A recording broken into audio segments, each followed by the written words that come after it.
Hi everybody, foXnoMad here, and today I want to help you travel smarter by sharing an episode of the foXnoMad podcast with my guest, Marshall Mayer. He's the co-founder of Let's Buy an Island and recently crowdfunded Coffee Key, which is off the coast of Belize. And that small little island is on its way to becoming a micronation. He talks about how that idea became a reality, so if you're wondering on how to buy your own island, you're going to really enjoy this conversation. But if you just want to hear how a crazy idea became reality, I think you're going to take a lot out of this conversation with Marshall Mayer. But I also wanted to add that if you've been a subscriber to this channel, which hopefully you are, that button is right down there. If you're a subscriber to this channel, you know that I was recently in Belize. And probably by now you're putting one and one together, maybe have an idea of what my next video is going to be. So really, this is part one of a larger story. So I hope you enjoyed this interview with Marshall Mayer. To sum it up, right? Am I getting this right? You're crowdsourcing purchase of an island off the coast of Belize. Is that the first part of this? That is the first part of this, although it is past tense. We have crowdfunded and have purchased the island. So it belongs to us, and our next step is building on it. So this is Coffee Key, right? This is I've seen some photos of it. I think is that your background now? Yeah, my background now is Coffee Key. It's right where we expect to be building in the next few months. So first of all, I guess, how does one purchase an island? How does that work? Well, see, that's the boring part of this whole thing, because an island is a property like anything else. The only difference is it's surrounded on all sides by water. Or I think better said is the only difference is it's you have no neighbors. So that's really the only thing. So for Belize, there's I think more than 350 privately owned islands in the country, and they all sit along the coast. Whereas if you go to the U.S., there's private islands you can purchase that are sitting in the middle of a river or a bay. And we looked all over the world for different properties, but for us, the main question was not, can you or how do you do it? I mean, you go through a real estate agent, you find properties that are for sale. The question really is, where can you purchase a property that makes sense for us in terms of access, in terms of appeal, in terms of weather, size, price, all of those things, and legal jurisdiction. So I guess the first question is then, what made you decide, hey, an island would, I mean, aside from the fact that an island is pretty cool to have an island, but where did the idea come from? Well, it started with exactly that. It would be pretty cool to own an island. I was on a call with a friend of mine who became my partner in this, and we were basically asking the question of, have you seen this island up for sale? Something that had kind of made the rounds in the news. And then he said, I have a friend who has owned an island for 20 years. He keeps trying to sell in the Philippines. And I said, oh, interesting, tell me more. And he goes, well, he's trying to sell it for $350,000 and it's 36 acres, a massive property. Maybe we could buy it. And I said, come on. I mean, I have a good job, but I don't have $300,000 lying around,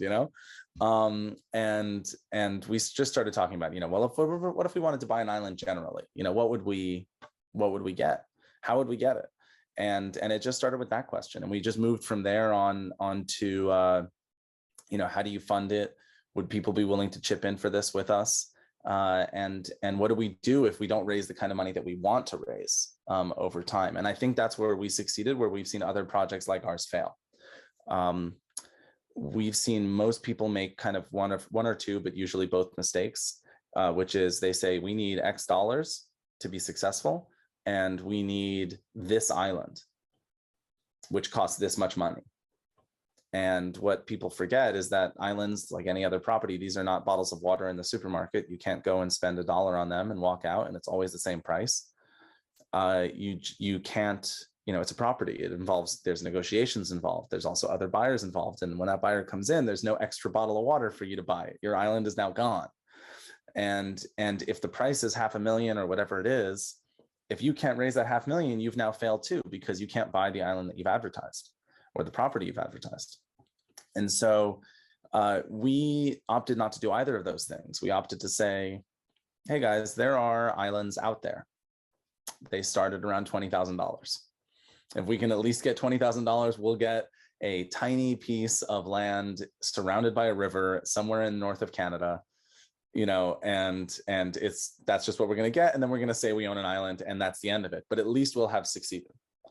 And that was sort of where we looked at it. We looked at it as the goal is to own the island. What kind of island we can own depends on how much we can raise. Where it is depends on how much we can raise. And what we do with it depends on how much we can raise. And that's where we kind of, that's where we started from. And because of that, we were able to look all over the world. We were able to look in Belize as where we ended up, but also US and Canada, Estonia, Ireland, Malaysia, Philippines, Panama, Nicaragua. I mean, we really looked. And we never told anyone where it would be until we knew. And we didn't know until we put down an offer that people voted on and chose with us. So they were kind of, our investors were with us every step of the way. And I think in that sense, we were able to really do a lot more with the project than other people who have tried similar things. It seems kind of counterintuitive because you're basically asking for investor money for an island, but they don't know where it is. They don't know what they're going to get. You might have that, island in the middle of a river, which is, in the frozen part of Canada, which is, nobody wants to go to. Excuse me. So how did you convince people to crowdsource it? Well, that's where it was kind of like pulling teeth for a little bit, because it's much easier to say we're buying this island, this place, but instead we were saying we're buying an island someplace, and that does make it harder. But I would rather do that and have been open and honest with people than the alternative. I think going forward, and we do plan on doing projects like this and continuing with additional funds for additional properties. But going forward, I would hope that our reputation precedes us a little bit at this point and that it becomes easier. But I don't expect that we're ever going to change our tune in terms of, promising something that we cannot guarantee. And this was something we could guarantee, is that there are islands out there. Technically, we don't want the cold island in Canada, though. We're very happy being in the 80+ degree weather in Belize. That's more than fine with me. So did you put it on Kickstarter or one of those kind of sites? No. So we went through our own, we started with friends and family, and we moved out from there. Every single investor we've spoken to personally, we've had them sign paperwork and worked through that sort of equity transfer, legally. All of that's been done sort of above board and the way a traditional business would do it, just with much smaller amounts. Is how we looked at it. We may look at our next project working with an existing equity crowdfunding platform, which follows. We don't technically fall under the legal definition of crowdfunding, because crowdfunding involves anybody can just pop on, go online, put in $20 and that's it, and they own a fractional share. We did speak to every single person. We have documentation from every person. We have share paperwork and all kinds of stuff. So it was a little bit more difficult. I think the next steps we'll probably go through an equity crowdfunder like Kickstarter, but different. What's the average investment? I saw a number online, but I'm not sure if it's correct. Around like $5,000 per investor, or did it change? So what our early investors who came on board invested $3,150 US. And we've kind of had a stepped investment since we purchased the island. We started stepping up the cost of investment. Not, for no other reason than there's people early on who took a significant risk on an island that didn't exist. And, people are coming in later, taking a much lesser risk because they know the property and they can make, the appropriate decisions as to how risky that is for their tolerance. So these initial investors, why invest in an island? In other words, what benefit do they get out of it? Look, in the end, they're technically no one's investing in an island. They're investing in a business that now owns an island. That business continues to, we're still finalizing our last shares, but we have all of our shares are spoken for at this point. We are in the process of going in for permits where we're going to build out our beach. We're going to build a house on it, and we're going to start renting it out for for money. So in the end, that's why people invest by and large.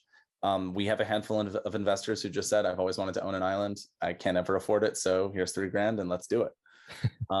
So and everywhere in between. We've got a guy who's been very supportive of us in the Netherlands who has basically said it's very unlikely he'll ever visit.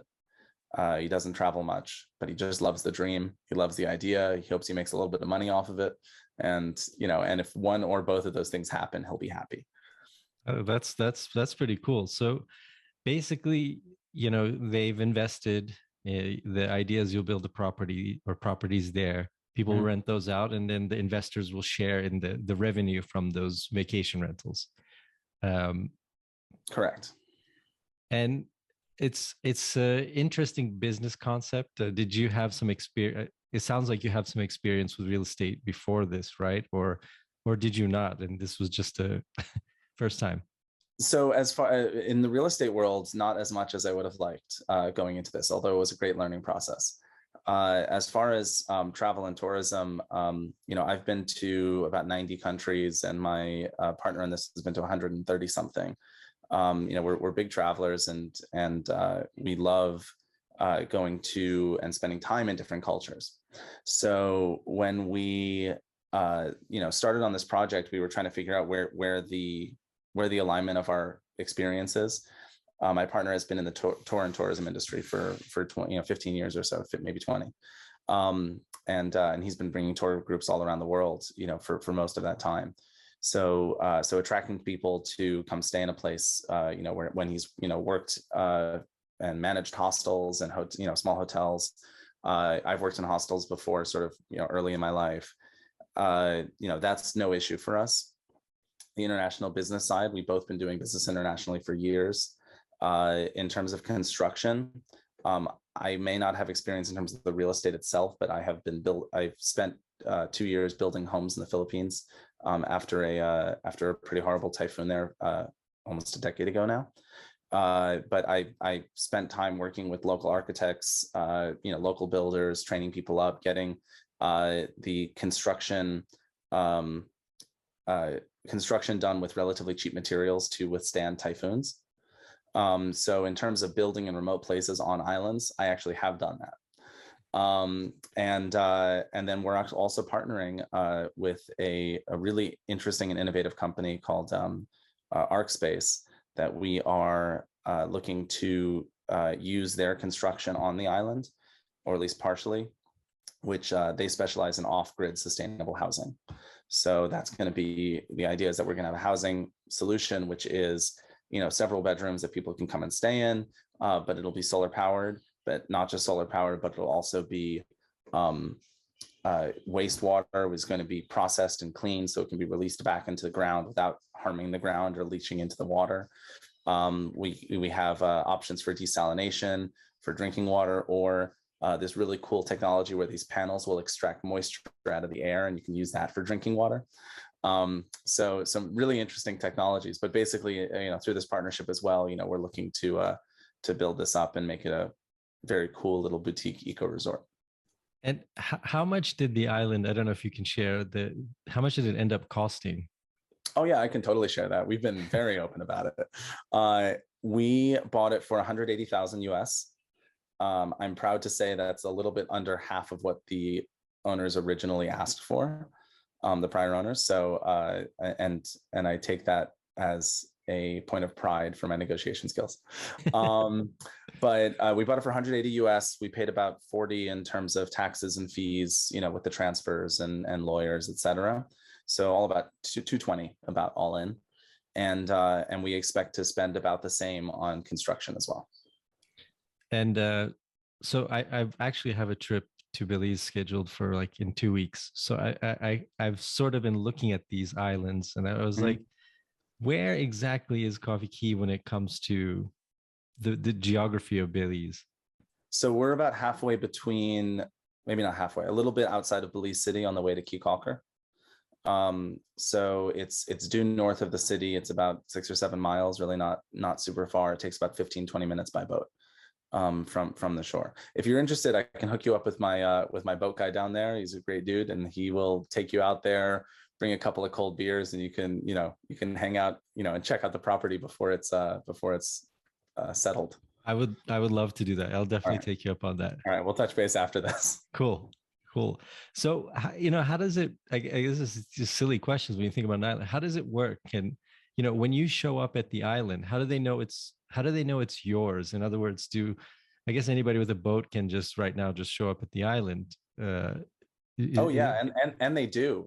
There's an abandoned rusting refrigerator that was left on the island a couple of years ago, and it's used for storage of fish that local fishermen have caught. They'll use it as a table, and barbecue. Occasionally, we've come and we found empty beer bottles and stuff that people have left behind. As long as there's nothing there, I mean, I've got no issues with it. We actually built an outhouse there recently, so that when we come out and camp, which we've done a couple times, people have a place to go. But we made sure we didn't want to put a lock on or anything else, because it should be open for Belizeans too, especially while there's nothing being built on it. So we welcome our guests, and I mean, how do you know? No. How do you know whose property it is? If there's an empty lot, you feel free to walk on it, right? It's only when someone's built on it that it becomes a bit weird. But we want to be open to people, and we want people to stop by for a beer, and we want to welcome Belizeans, because we're in Belize, and so we don't want to be an exclusive kind of place that keeps people out. And do you get some kind of citizen? A lot of countries where you make a big investment, they give you citizenship. Was that an offer? Was that an option at all? So Belize doesn't offer something like that for investment, but they do have the ability to apply for citizenship if you spend a year there living. So I may not ever qualify, because I'm likely going to be going back and forth a lot from New York. My partner is likely going to move down there for at least a couple of years. And basically it works that once you move in, you apply for temporary residency. And then after a year, you can apply for permanent residency. And during that year, I think the only requirement is you have to spend most of your time in Belize, and you can only leave for less than 14 days at a time. So that basically is just you showing that you want to be living in Belize. And after that year, you get permanent residency, and then there's about a 4-year waiting period before you get your citizenship. But you then have the ability to go back and forth as much as you want. So that's sort of how my understanding, at least, of how the citizenship route works for people who want second citizenship. I'm marrying a Turkish woman in a few months, so I'll be getting my Turkish citizenship if I need second citizenship. That's where I'll be going. But I think for people who want Belize as an option, which is a great option, it's a beautiful country and amazing people. It's definitely doable. And speaking of citizenship, I have read that you can be a citizen of the island, right? Of Islandia or Islandia. What is that all about? How does that work? Yeah, so I was waiting for you to get to this. I usually don't bring it up myself. We have been branding ourselves as what we call a micronation. And that's not to say we think there's any form of true independence here. We're not trying to break away from Belize. We love our hosts. And we recognize exactly where we are, just to be clear. However, micronations have a really interesting and rich history in a very quirky subset of the traveling community. And it's something that we really enjoyed collectively visiting other micronations, and we thought it might be really fun to kind of have our own. So famous micronations include places like Sealand, which is probably the most, in quotes, legitimate micronation that exists. Sealand was a pirate radio station off the coast of England for a number of years before the British tried to annex it and take it back. It was a radio station relay platform from World War II that was taken over in the 60s, and it had been abandoned. It was in international waters, and somebody took it over and started living on it. And England tried to take it back, and the Supreme Court basically ruled that England has no legal claim over that territory anymore, which they consider in Sealand a de facto recognition of their sovereign status. So it's, you know, it's in a weird place, but most other micronations are much more tongue-in-cheek, you know, friendly. They're artist communities like Christiania in Copenhagen or Ujapis in Vilnius. There's a place called, I think it's Moravia in Nevada, which I've never actually been to, but from what I understand, it's a guy's property and a few of his neighbors who have decided that they're a micronation. They've built a naval monument in the middle of the desert to all of their naval heroes. And he likes to take pictures of himself in a silly uniform, and people come and visit. He's got a little post office where he'll give you a stamp if you want it. And he even has a currency that has okay, I'm going to make sure I get this right. The value of one of his dollars, a Moravian dollar or whatever it's called, is equivalent to the USD value of 1/3 of a tube of Pillsbury dough. Okay. You know, the instant dough that, you know, you bake and, you know, whatever for cookies and croissants and whatnot. So that's because, again, it's tongue in cheek. You know, he's just a guy who had a dream and thought it would be fun.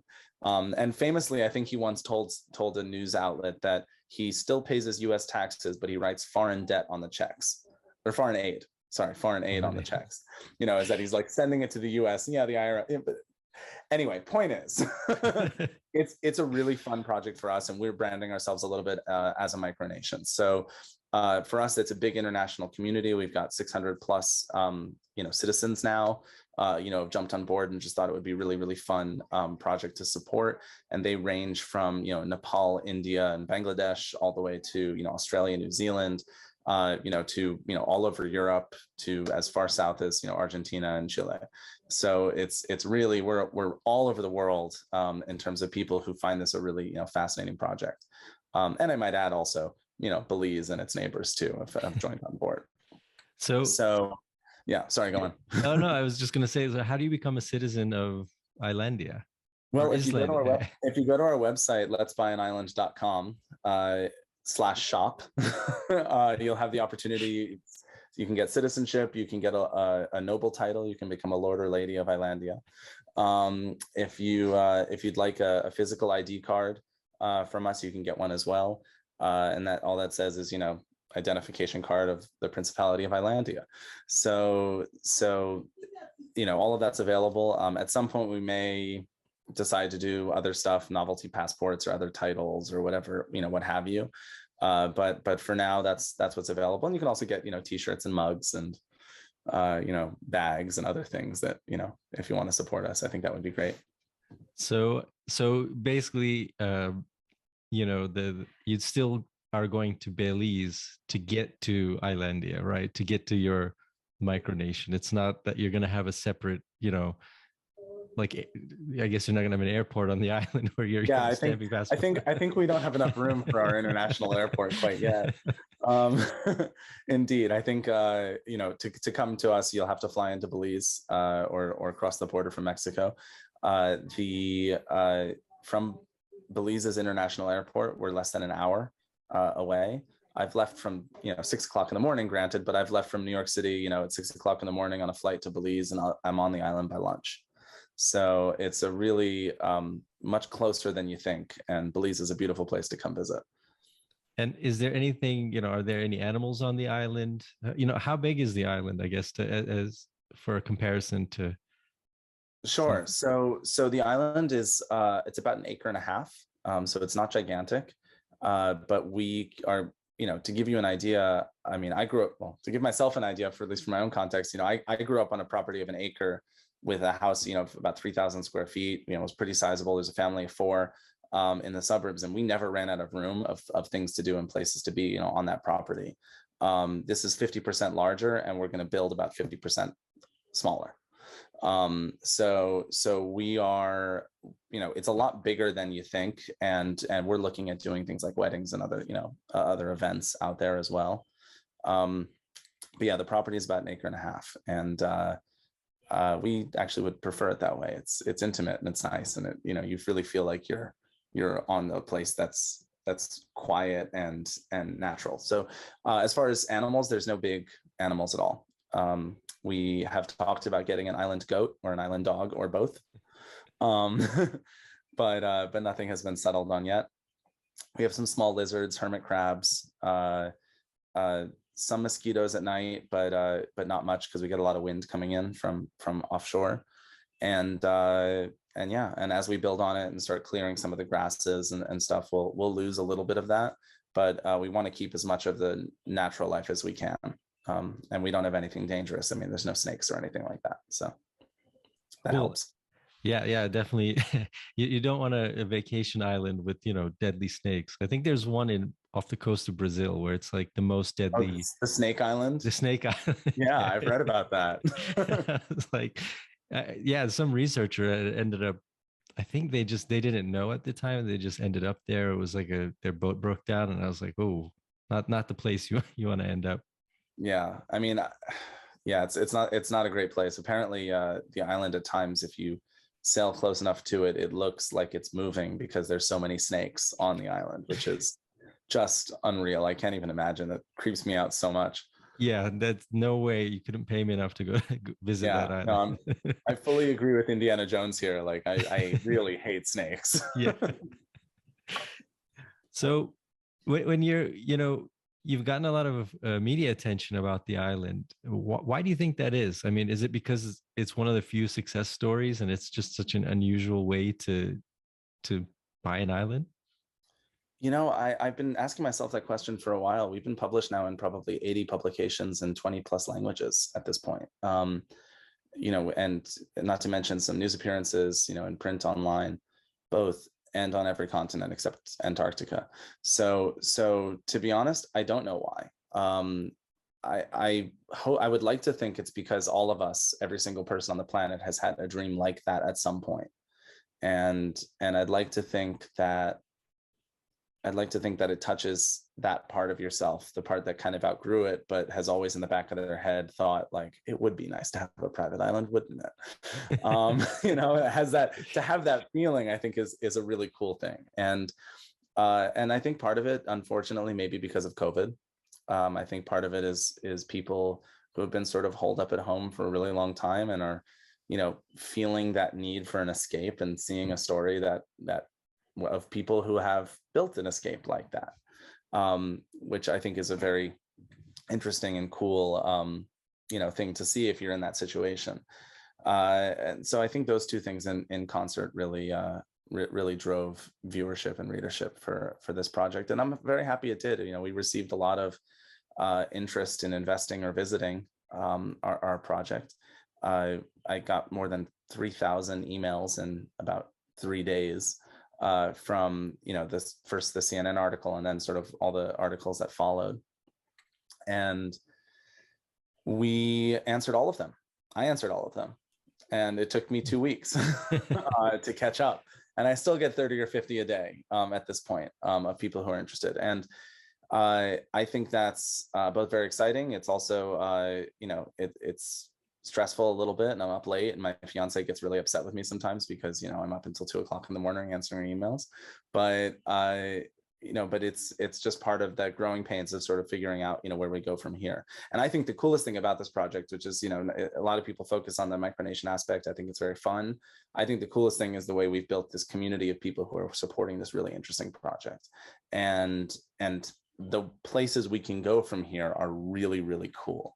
So though this project itself, as far as the buildings and stuff, it's effectively fully funded. We're getting very close to finalizing our last shares. I would encourage anybody to reach out to me. You can find a contact page on the website, or you can email me directly, marshall@letsbuyAnisland.com. But I would highly recommend anybody reach out to me, because we are looking at some other really interesting projects that we can work towards next, to use this community to do some really, really cool things. And that could be anything from an additional island that we want to buy, maybe something in Ireland that we really like, a little closer to Europe, warm during the summer months, get a little chilly in the winter, but we can make it work. Or looking at something in the Philippines for people who live in Southeast Asia or want another really warm climate to go to. But there's other things that we can do, and we're looking at things like, let's buy a vineyard. Let's buy a brewery, let's buy a restaurant, let's buy a bar, let's buy a town. there's a lot of places you can go from here. And I think for us, this is a proof of concept, and it's only a proof of concept. The next step for us is we're hoping it's going to be something much bigger, and we want to include as many people as we can in that. That's pretty cool. So is the best way for people to get in touch and join this community is through your site directly, or are there other social media or anything like that? So you can find us on Instagram at Let's Buy an Island. You can search for us on Facebook. We have a group there too, where we announce some things. But really, the best way is to email us directly. Again, my email is marshall@letsbuyAnisland.com. You can also reach out to contact@letsbuyAnisland.com. It also comes to me, or you can go on our website and you can fill out. We have a join us form, an own the island form, a few places that you can fill out on letsbuyAnisland.com that will come straight to our team, and we'll make sure that you end up on our list, that when we're ready to go out for our next project, which we're working on right now, I don't want to announce it quite yet, we are able to get back to you and say, yeah, okay, here, we want you to be the first ones to have access to joining this project. Cool. It's definitely very interesting. I think I'll leave a link to it down in the show notes so people can check it out. But the Let's Buy a Blank just seems like a very cool concept. I mean, and that's the brand that we want to grow this with. I mean, we look at this as by joining up with this company and becoming a supporter of this company and eventually an investor of its various funds, the Let's Buy brand is the kind of thing where you really can become a part of that experience, and get an insight into, let's use the example of Let's Buy a brewery, right? You can go on a brewery tour, you can see how stuff is done. But if you wanted to go in the back and see how the sausage is made, so to speak, the really stuff, the really dirty stuff in the back that, everyone's sort of, the trade secrets and whatever, you can be a part of that. Even as a small investor, you can come visit, we'll take you in the back, you're an owner. Having that access and being able to understand really how the business works and looking at the books and looking at, how various market forces affect whatever your interest is. I think that being a part of these different projects is a great way to do it without having to shell out millions of dollars for yourself. That is super cool. I think you're right. You've touched on something where, you just love the idea. So I guess, when does Coffee Key open up? When do you think you'll start expecting guests? Well, we've already had a few actually in the last few weeks, and I've camped there twice in the last few months. So technically, it is 100% open right now. We're not yet charging. We are happy for people to come and stay and to camp out and spend some time there, have a beer, take pictures, post it online. All of that is more than, we're more than happy to support, and we'll even set you up with a boat guy if you need one, when you're in town. But as far as the actual building itself, we're looking at putting in our permits soon in the next couple of weeks. And then we are playing a waiting game while we plan the rest of the island. So that'll be probably 3, 4, 5 months. And then we're hoping to be built shortly thereafter.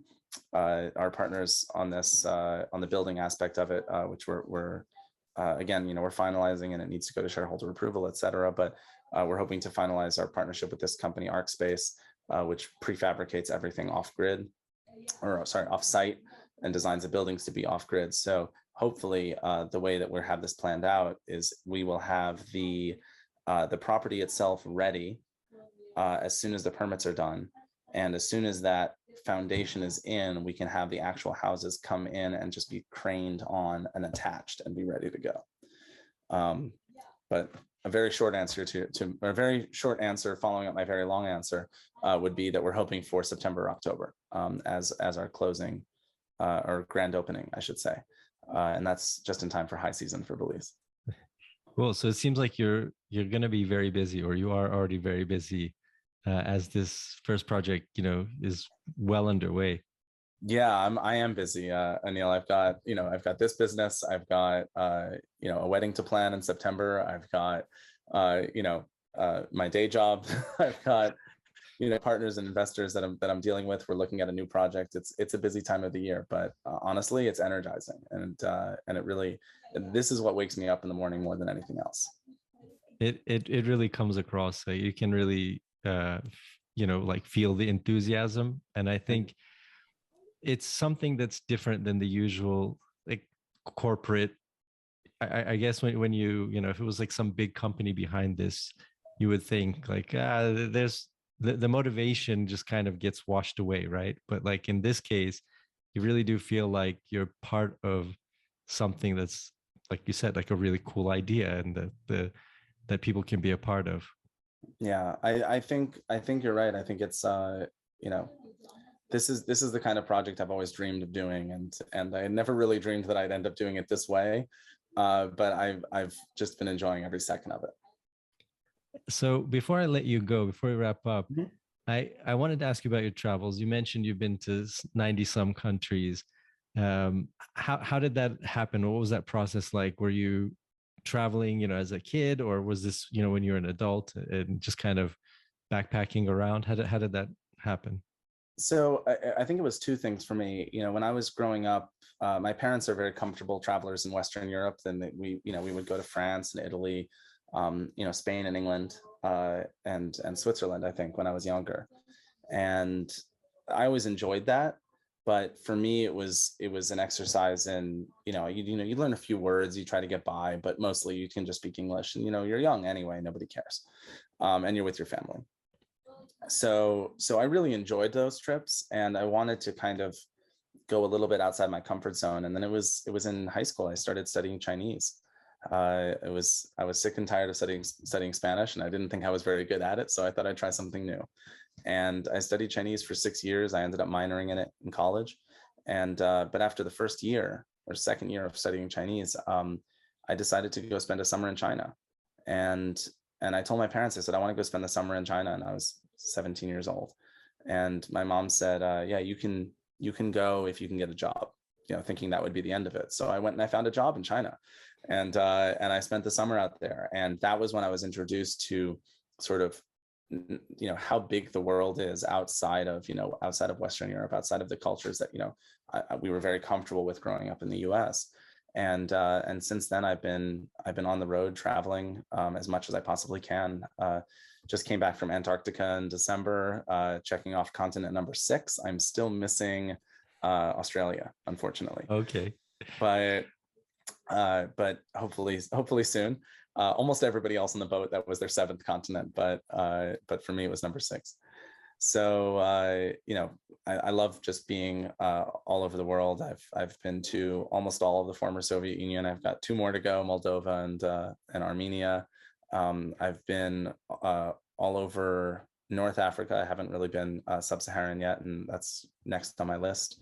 But I love going to places that are unique, interesting, and most importantly, good food. Yeah. which is actually almost a given in most countries. And I won't name the couple that I'm not a fan of, because I wouldn't do that. But most places have great food, but it's just about hunting it down. And I was just in Mexico City last weekend having fantastic tacos, and left and right, and other food too. But honestly, the tacos were the main attraction. And we went, my fiance and I went to 9 different restaurants and street food stands in a day, one day, because the food is everything. So that's, I love traveling. And as I think there was a famous Norwegian explorer who said, I haven't been there yet, or I haven't been there yet, but it's on my list. Yeah. Whatever there is. Are you trying to get to all the countries? Is it part of some bigger goal, or? Yeah, I mean, I'd like to. I feel no need to to advertise it, or put it in the news. Man hits every country. I feel like it's old news at this point. A lot of people are already doing it. But I just, I haven't found a culture yet that I haven't found interesting to some extent. And I'm a student of history as well, and I think that one of the biggest disservices to me when I was growing up was not learning enough about enough of the world. And when we're studying history, at least in the US, it's very focused on US history, European history. You touch a little bit on Asian history, maybe. You touch a little bit on South American history, maybe. But you don't get the kind of integrated version of history that you want to understand and read about. And I found that you learn so much more by traveling and seeing a road. It's just a simple road. You learn more about that place that you're in than anything you could read. The stuff that I read, I usually go to a place and then I read more about it after I've left, because I like the first impression of showing up and not really understanding where I am and getting a feel for that place, and then having somebody else who's studied it, spent years and years and years becoming an expert in that region, being able to tell me about why that place is the way it is. But I've already got that first impression in my head, that feeling of just appearing to a new culture. And I that to me is one of the most exciting feelings. Yeah, I think that's a really good concept to have. It's because a lot of times now, especially, we can just research, the crap out of a place and just know so much before we show up. But there's something that's really invigorating about just showing up and really not knowing.